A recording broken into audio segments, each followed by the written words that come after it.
vraies voix, Frédéric Brindel.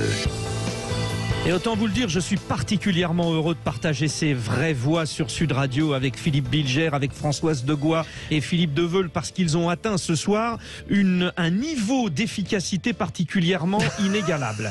Et pas médiocre, quoi. Ah non, oui, tout sauf moyen, tout sauf moyen. Tu vois, là, on est bon pour l'Élysée, c'est ce que tu es en train de nous dire. Hein. N'oubliez on est pas. bon pour remplacer Macron. Mais pourquoi pas. On est géniaux. Présentez-vous, et si vous avez du talent, vous aurez peut-être vos 500 signatures. Là, pour celle-là, c'est tard. N'oubliez pas le débat de 18h30. J'adore l'emmerder, ce Brindel, presque autant que Philippe David, ça y est.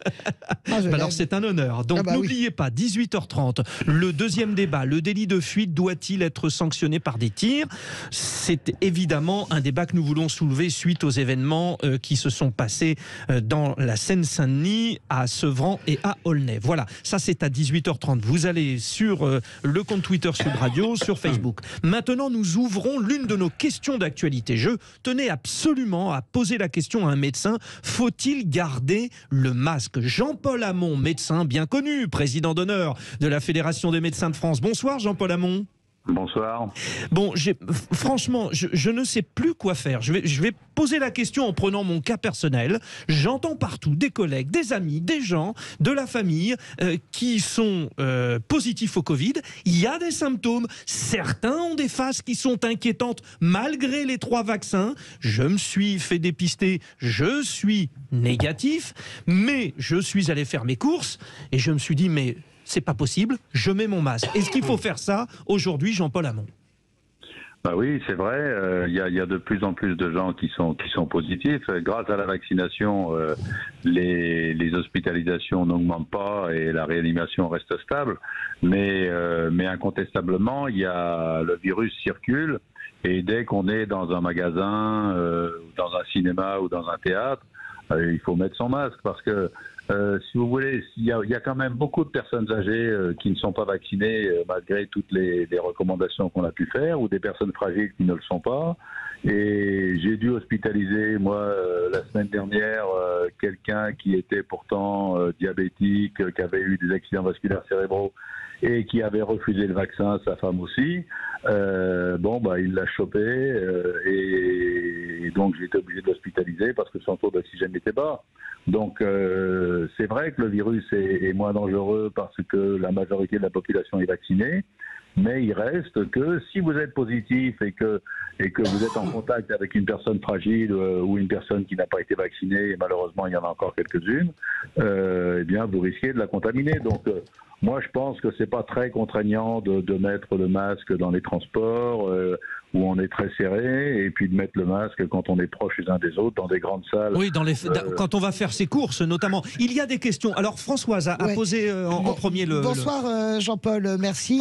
Chaque fois que vous revenez, ça veut dire que l'épidémie repart. Donc c'est un plaisir, à la fois c'est une inquiétude de vous voir. C'est vrai que quand on voit Jean-Paul Hamon... Non, je voulais juste vous dire, par rapport, je comprends très bien ce que vous dites par rapport au masque.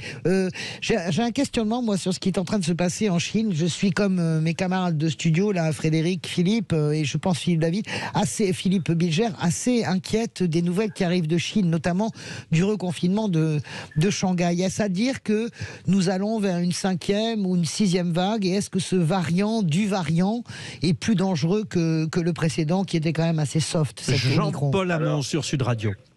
Alors écoutez, là honnêtement, j'ai vu qu'en Chine ils recommençaient à confiner, mais c'était des maniaques du zéro Covid et la campagne de vaccination, je me demande si elle a été aussi efficace que dans les pays européens, d'une part, et le vaccin chinois était quand même moins efficace que celui qu'on a utilisé. Donc voilà. Donc est-ce qu'on peut transposer en Chine et se dire ça va nous revenir dessus dans peu de temps? Non, je pense pas quand même. Bon, mais il y a la culture de la médecine chinoise aussi en Chine. Alors vous me direz c'est une évidence, mais quand même. Et cette culture de la médecine chinoise fait que finalement les Chinois se vaccinent pas beaucoup aussi. Alors, ils se sont pas vaccinés. Alors, je ne sais pas quel est le taux de vaccination chez les Chinois, mais j'avais une interne chinoise qui était en stage il y a 2 ans, là, ou 1 an et demi, et qui me disait que le vaccin chinois n'avait pas beaucoup de succès déjà parmi les soignants. Et bien qu'il l'ait rendu obligatoire, les soignants refusaient toujours de se faire vacciner. Donc ce qui en Chine quand même devient rarissime. Donc de résister aux choses obligatoires. Donc effectivement, je pense que bon, de toute façon, on ne veut pas extrapoler ce qui s'est passé en Chine. Je pense que ça ne sera pas transparable chez nous. Seulement chez nous, je pense qu'il faut quand même être prudent. Il y a encore pas mal de personnes fragiles qui ne sont pas vaccinées. Et puis, même si là, bon, les beaux jours sont en train de revenir, on va pouvoir vivre dehors, on va pouvoir enfin tomber le masque à l'extérieur. Quand on est à l'intérieur, dans une salle fermée où il y a beaucoup de monde, je pense que la prudence, pour le moment, c'est de continuer à mettre son masque.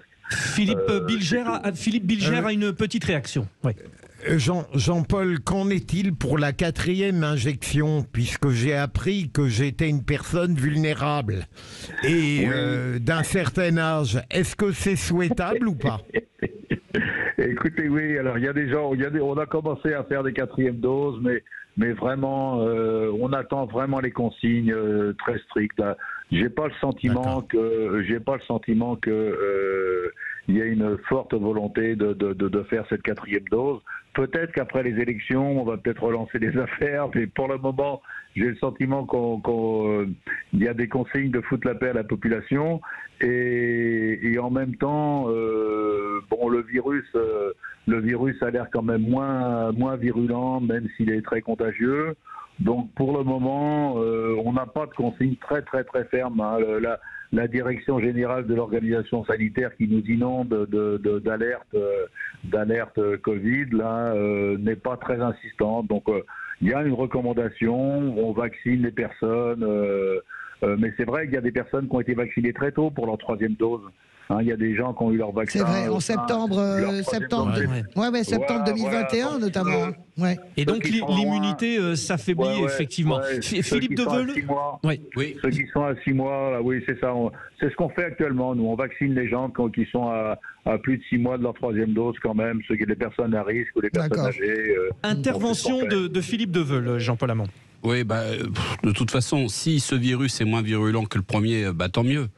Je pense qu'il y a un sursaut et j'espère que c'est les derniers sursauts, parce qu'un virus, grosso modo, alors on m'a déjà reproché que j'étais pas épidémiologue, mais je pense qu'un virus, ça dure pas plus de 2 ans généralement, qu'on arrive à la... Dieu vous entende, hein, parce que moi je peux vous dire que là, cette semaine, aujourd'hui, samedi dernier, là, moi, dans mon cabinet, j'ai eu 3 personnes positives, et aujourd'hui, j'en suis à ma 4e personne positive. Hein. Oh là là, ça galope, hein. Oui, mais effectivement. Non, le virus, il est très présent. Mais en même temps, les personnes qui étaient positives, c'était des personnes jeunes, qui avaient un gros rhume. Il y en a une qui a fait 38,5 samedi.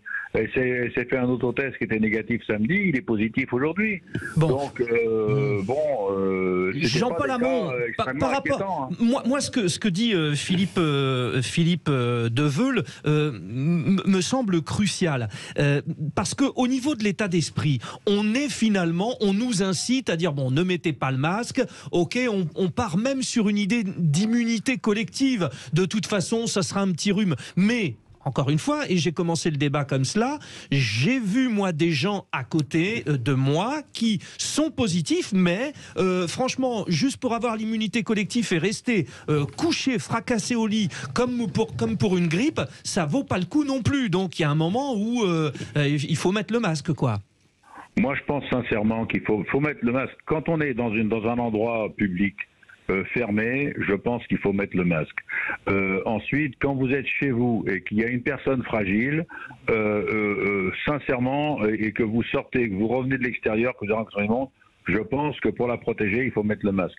En dehors de ça, maintenant, si les beaux jours reviennent, on pourra tranquillement se voir dehors sans mettre le masque, naturellement. Mais là, en ce moment, tant qu'on est comme ça, je pense qu'il faut, dans les lieux fermés, il faut mettre le masque, même si c'est pas obligatoire. Dans les transports, il faut mettre le masque, même si c'est pas obligatoire. Merci. Et puis voilà, quoi. Bon, alors c'est vrai que le principe de la non-obligation, va faire que les gens se sentent déjà plus libérés, si vous voulez.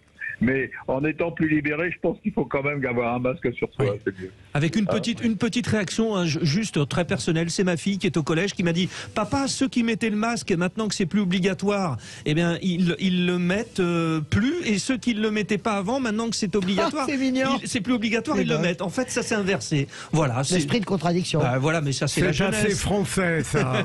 Oui, tout à fait. Génial. Merci, docteur Jean-Paul Hamon. Même si c'est toujours dans des circonstances particulières, nous sommes toujours très heureux de vous écouter. Dans un instant sur Sud Radio, le deuxième débat de la soirée, le délit de fuite doit-il être sanctionné par des tirs?